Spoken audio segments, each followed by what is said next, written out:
Long before the world ever heard the phrase Thrilla in Manila, long before a left hook became the most feared weapon in heavyweight boxing, there was simply a determined boy from Beaufort County, South Carolina, swinging at a makeshift bag made of moss, rags, and dreams. Joseph William Frazier, Billy to his family, Smokin Joe to the world, entered life on January 12, 1944, as the 12th of 13 children in a sharecropper's household that knew more about hardship than comfort. Yet from those hardscrabble fields would rise one of the most relentless, courageous, and ultimately tragic figures the sport of boxing has ever produced. Joe Frazier did not merely participate in the golden era of heavyweights, he helped define it. Between 1965 and 1976, he stood a constellation of giants: Muhammad Ali, George Foreman, Ken Norton, Sonny Liston. And in the middle of them all was Frazier, shorter than almost everyone, slower of foot than most, but armed with a will of iron and a left hook that detonated like a cannon shell. He became the first man to defeat Muhammad Ali, won an Olympic gold medal in 1964, held the undisputed heavyweight championship, and fought in 3 of the most historically significant bouts the ring has ever seen. His trilogy with Ali alone is considered by many the greatest rivalry in sports history. But this is not simply another retelling of the fights won and lost. This is the deeper, lesser-known chronicle of Joe Frazier's journey after the bell rang for the final time, the financial ruin that stalked him in retirement, the cruel cancer that stole him at only 67, the quiet dignity with which his rivals honored him, and, most astonishing of all, the events that unfolded 14 years after his burial that left scientists, engineers, and family members speechless. What began as routine environmental research in a historic Philadelphia cemetery spiraled into one of the most bizarre and moving post-mortem discoveries ever documented. This is the full story of how Smokin Joe Frazier, even in death, refused to stay down. The last round against an invisible opponent. In September 2011, doctors delivered news that shook the boxing world. Joe Frazier had advanced liver cancer. The disease was already in stage 4. Barely 8 weeks later, on November 7, 2011, Joe Frazier left this earth at the age of 67. The speed of his decline stunned everyone. Frazier had always been the picture of indestructibility, the man who absorbed Ali's hardest shots in Manila while blind in one eye and nearly blind in the other, the man who got up from Foreman's murderous uppercuts in Kingston, Jamaica, again and again until his corner mercifully stopped the fight. If any human being seemed capable of willing cancer into submission through sheer grit, it was Smokin Joe. Yet this opponent fought without rules, without mercy, and without a bell to save him. When the end came, it came quietly in a hospice bed in Philadelphia, surrounded by family. The tributes poured in immediately. None was more poignant than the statement released by Muhammad Ali, the man who had tormented Frazier in public for years with cruel taunts, yet privately admired him more than almost anyone alive. Quote, "The world has lost a great champion. I will always remember Joe with respect and admiration. My sympathy goes out to his family and loved ones." Unquote. George Foreman, who had hammered Frazier to the canvas 6 times in 1973, called him the toughest man I ever fought. Mike Tyson, Lennox Lewis, Larry Holmes, fighters from every era lined up to pay homage. Presidents, actors, musicians, and everyday fight fans mourned a warrior who had represented the very best of what boxing could be: courage, honesty, and heart. A legend laid to rest temporarily. Despite Frazier's monumental contributions to sport and culture, his funeral and initial burial were surprisingly modest. He was laid to rest in an unmarked mausoleum drawer, essentially a temporary holding place, while his family grappled with the harsh financial reality that had shadowed Joe's later life. Unlike Ali, whose charisma translated into lucrative speaking engagements and endorsements long after retirement, Frazier struggled to monetize his legacy. Bad business deals, a gym in North Philadelphia that bled money, and the absence of a powerful managerial machine left him in precarious financial health. By the time cancer struck, the Frazier family simply did not have the resources to give Joe the grand memorial many believed he deserved. Enter Floyd Mayweather Jr. In 2012, the undefeated, outspoken, and often polarizing Mayweather, a fighter from a different era, stepped forward unasked and covered the entire cost of a proper tomb. Mayweather never sought publicity for the gesture. He simply felt it was the right thing to do for one of boxing's immortals. Thanks to his generosity, Joe Frazier was reinterred in November 2012 in a beautiful, specially designed crypt at Ivy Hill Cemetery in Philadelphia. The new resting place was a work of art, polished granite, an engraved portrait of Frazier proudly holding both his 1964 Olympic gold medal and his heavyweight title belt, and an inscription that captured the essence of the man. At last, Smokin Joe had a monument worthy of his name. The cemetery that science couldn't ignore.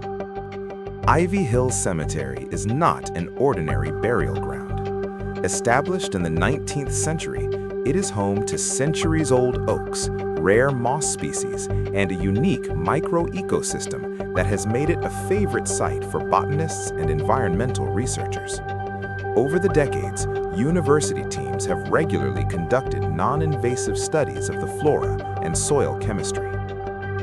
In late 2024, one such team, led by Dr. Elena Martinez, a respected mycologist from the University of Pennsylvania, was cataloging moss and lichen growth on mausoleum walls when they noticed something peculiar. Several tombstones in the older sections showed the expected hairline cracks from freeze-thaw cycles and root pressure. But in one concentrated area, the damage was dramatically worse. Deep fissures, branching fractures that appeared almost violent. And every single severely damaged stone radiated outward from one specific crypt, Joe Frazier's.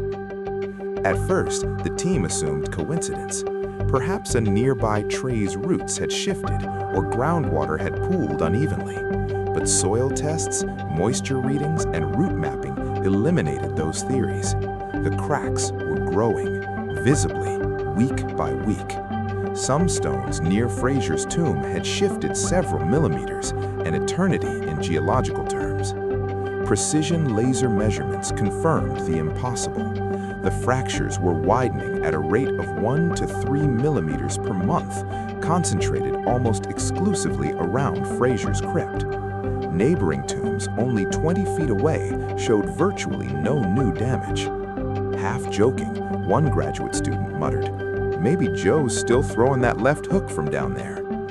No one laughed for long. The decision nobody wanted to make. By early 2025, the structural engineers brought in by the cemetery declared the situation urgent. If the subterranean shifting continued, the entire mausoleum wall could collapse, damaging dozens of other crypts and creating a safety hazard.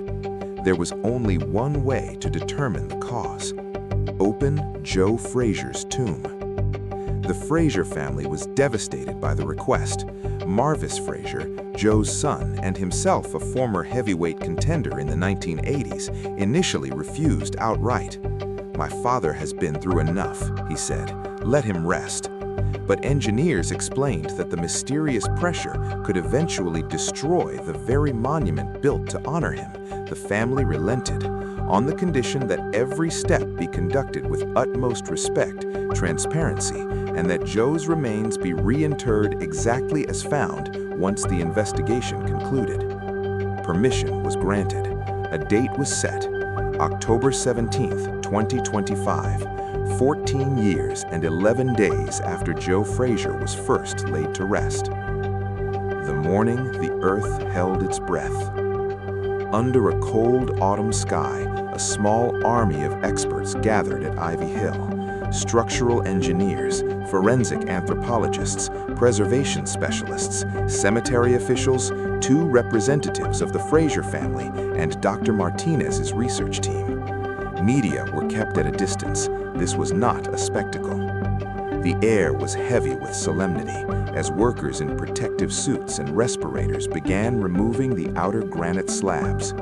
Each piece was numbered, photographed, and set aside with reverence. Dust rose in slow clouds. The only sounds were the scrape of tools and the occasional murmur of prayer. When the final slab was lifted, a faint but unmistakable draft sighed out of the chamber. Cool, dry air that carried a faint earthy scent. Powerful LED lamps were aimed inside. The first anomaly was immediate. The concrete burial vault had shifted nearly 8 inches to the northeast and was tilted almost 5 degrees, impossible under normal conditions. The second anomaly stopped everyone in their tracks. Fine, almost artistic cracks spiderwebbed across the chamber walls in swirling patterns that resembled movement. One junior researcher whispered, "It looks like something pushed outward from the inside." With the family's blessing, the team proceeded to the casket itself, a bronze hermetically sealed model chosen in 2012 for maximum protection. The lid was secured by hydraulic lifts.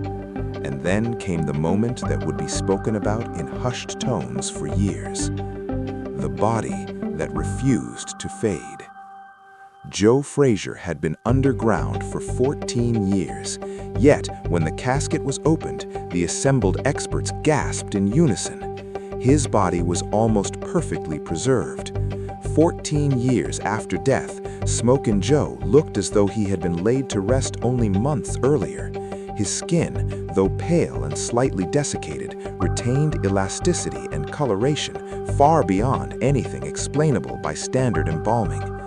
Facial features were unmistakable: the broad nose, the high cheekbones, the unmistakable Frazier scowl frozen in peaceful repose. Even his trademark close-cropped hair was largely intact. Forensic pathologist Dr. Benjamin Park later said, "I have examined Egyptian mummies with more decay than this. Whatever combination of factors occurred here, it is without modern precedent."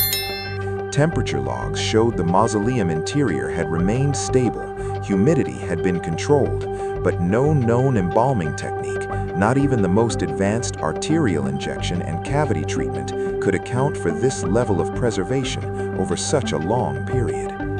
The discovery made international headlines within hours. Smokin Joe Frazier defies death itself, body found miraculously intact after 14 years. But the true shock was yet to come. The dark mass where a liver once lived. As the forensic examination continued, Dr. Park noticed an unusual hardness in the abdominal cavity. Careful dissection revealed the final piece of the puzzle. Where Joe Frazier's liver should have been was a large, blackened, stone-like mass, dried, calcified, and fused to surrounding tissues. It weighed nearly 3 pounds and measured roughly the size of a small cantaloupe. Histological analysis later confirmed the unthinkable. This was the remains of an extraordinarily aggressive hepatocellular carcinoma that had completely replaced the liver tissue.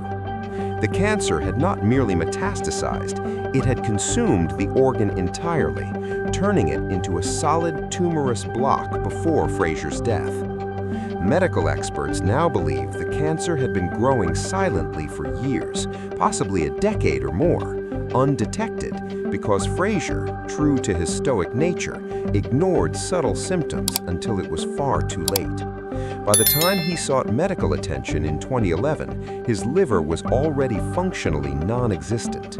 The rapidity of his decline was not a mystery after all.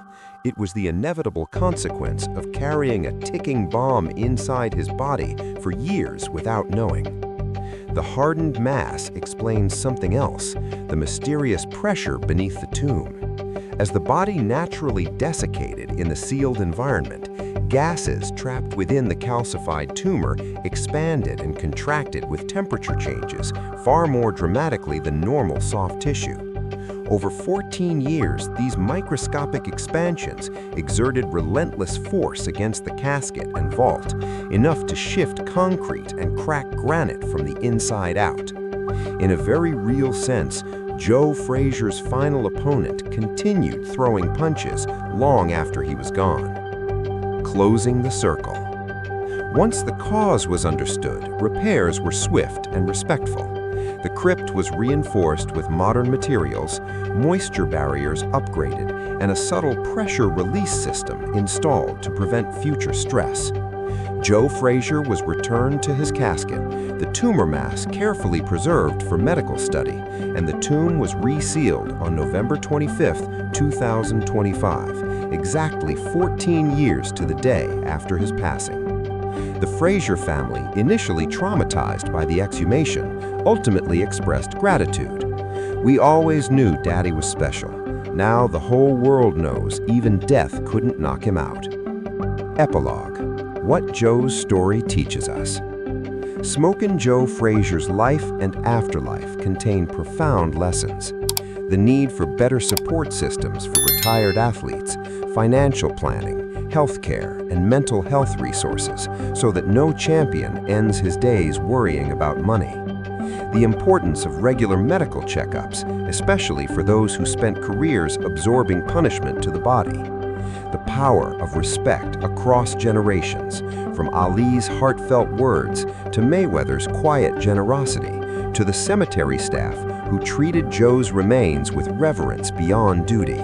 And finally, the reminder that true warriors leave echoes that reverberate long after they're gone, sometimes literally through the earth itself.